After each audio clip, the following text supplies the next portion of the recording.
राजस्थान के अलवर डिस्ट्रिक्ट में अरावली हिल्स के बीच खड़ा है भानगढ़ फोर्ट।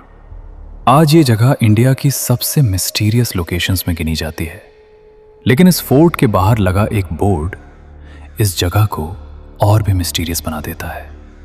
ये बोर्ड कहता है सनसेट के बाद और सनराइज से पहले इस फोर्ट में एंट्री मना है।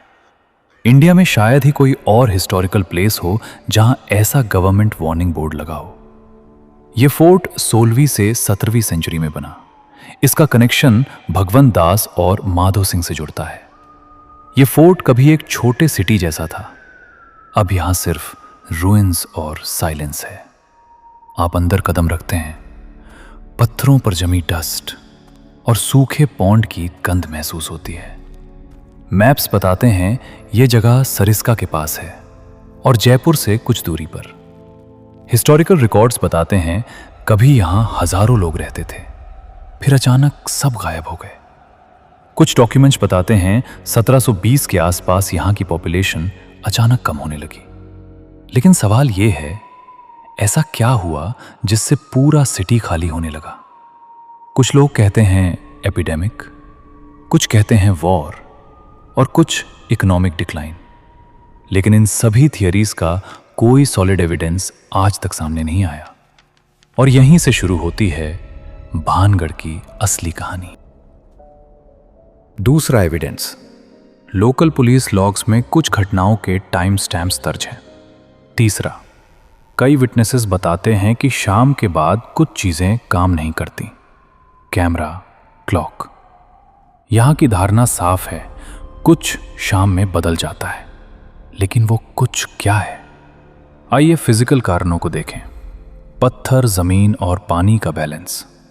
कई एक्सपर्ट्स कहते हैं ये जगह जियोलॉजिकल इंस्टेबिलिटी और पानी के असर से प्रभावित हो सकती है। लेकिन फिजिकल कारण हर घटना को एक्सप्लेन नहीं करते। यहीं से फोल्कलोर शुरू होती है। फोल्कलोर कहती है एक प्रेम कहानी और एक कर्स। ये कहानी अलग अलग वर्जन्स में सुनाई जाती है, लेकिन एक बात हर जगह समान है, अचानक विनाश। हमने लोकल लोगों से बात की। उन्होंने कहा रात में यहां कुछ अजीब महसूस होता है, लेकिन इन बातों को हम सिर्फ स्टोरी मानते हैं जब तक उनके पीछे सॉलिड एविडेंस ना हो। ASI की फाइल्स में दर्ज है, सेफ्टी रीजन से इस साइट पर स्पेशल इंस्ट्रक्शंस लागू किए गए। कभी कभी एडमिनिस्ट्रेटिव रूल्स फोकलोर के साथ मिलकर डर को और बढ़ा देते हैं। कुछ रिपोर्ट्स में यह भी दर्ज है, शाम के समय इलेक्ट्रॉनिक डिवाइसेस अचानक बंद हो जाते हैं। इसका कारण हो सकता है इलेक्ट्रोमैग्नेटिक डिस्टर्बेंस या सामान्य टेक्निकल फॉल्ट। लेकिन ये सभी एक्सप्लेनेशंस हर घटना को पूरी तरह एक्सप्लेन नहीं कर पाती। हमने लोकल पुलिस स्टेटमेंट्स और टूरिज्म ऑफिस की रिपोर्ट्स देखी। फॉर्मल कंप्लेंट्स कम हैं और कहानियां ज्यादा।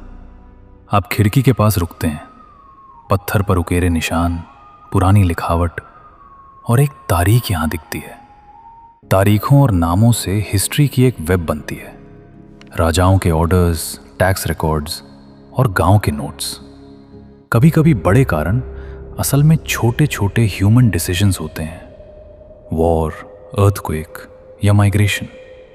फिर भी एक सवाल बरकरार है, क्या एडमिनिस्ट्रेशन ने इसे सिर्फ सेफ्टी के लिए बंद किया या कुछ और?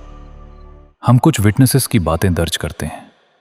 वो कहते हैं कि शाम ढलते ही माहौल बदल जाता है।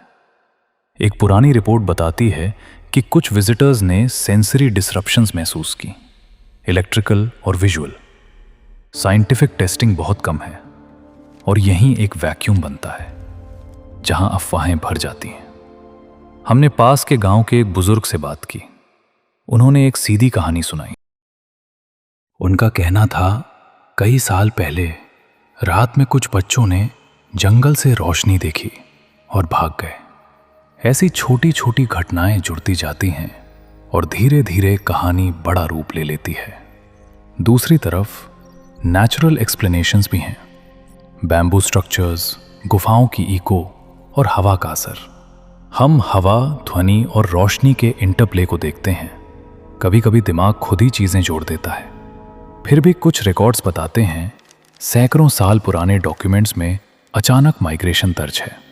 यहाँ दो तरह की सच्चाइयाँ सामने आती हैं, एक जो ऑफिशियल फाइल्स में है और दूसरी जो लोगों की कहानियों में। कहानी कहती है एक प्रेम कथा और एक कर्स की दास्तान। तथ्य कहता है एक खाली शहर। हम दोनों को साथ रखते हैं और कारण परिणाम की लेयर्ड तस्वीर बनती है। अब हम एक टेक्निकल एंगल देखते हैं, साइट स्ट्रक्चर और संभावित रिस्क्स का मैप। टॉपोग्राफिक मैप दिखाता है कि कुछ हिस्से में जमीन का लोअर लेवल पानी से प्रभावित होता है। सीजनल बारिश और सेडिमेंट दीवारों की फाउंडेशन को कमजोर कर सकते हैं। ये एक संभावित सेफ्टी रीजन है। हमने एक रिकॉर्ड देखा जहां रात में कुछ इलेक्ट्रिकल डिवाइसेस अचानक बंद हो गए थे। एक टेक्निकल नोट, ये नोट बताता है कि डिवाइस फेलियर की पॉसिबिलिटीज जांच के लायक हैं। EMI या मॉइस्चर, हमारे एक्सपर्ट्स कहते हैं सुने जरूर लेकिन वेरीफाई भी करें।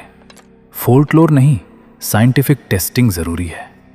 फिर भी डर की हवा जिंदा है, क्योंकि अननोन हमेशा डर पैदा करता है।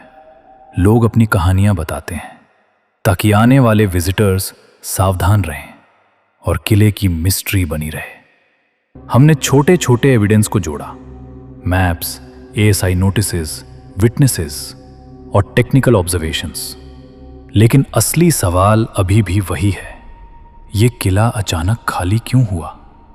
कभी कभी जवाब एक कारण में नहीं होता, कई कारण मिलकर रिजल्ट बनाते हैं।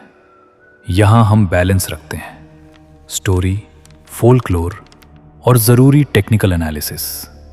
आप अब किले से पीठ मोड़ते हैं, लेकिन किला अपनी चुप्पी में कुछ सवाल छोड़ जाता है। आप किले से बाहर निकल चुके हैं, लेकिन कहानी अभी भी आपके साथ चल रही है। कुछ जगहें सिर्फ देखी नहीं जाती, वो एक एक्सपीरियंस बन जाती हैं। यहां हमने देखा हिस्ट्री, साइंस और फोल्कलोर तीनों एक ही जगह पर मौजूद हैं। और शायद यही कारण है कि भांगर आज भी सवालों में जिंदा है। जवाब शायद कहीं है, या शायद कभी था ही नहीं। कुछ कहानियां खत्म नहीं होती, वो बस सुनाई देना बंद कर देती हैं। जब आप यहां आते हैं, आप सिर्फ रूइंस नहीं देखते, आप एक सवाल लेकर लौटते हैं। अगर आप इस किले में गए होते तो क्या आप भी वही महसूस करते? कभी कभी किसी जगह की सबसे बड़ी पहचान उसका जवाब नहीं, उसका सवाल होता है। भांगर में भी यही हुआ। कहानी बड़ी रही, लेकिन जवाब छोटे रह गए। आपने जो देखा वो सिर्फ एक किला नहीं था, वो सवालों का एक पूरा मैप था। और यही कारण है कि भांगड़ आज भी चुप है, लेकिन भूला नहीं गया। अगली कहानी में फिर मिलेंगे, तब तक देखते रहिए खुफिया किस्से।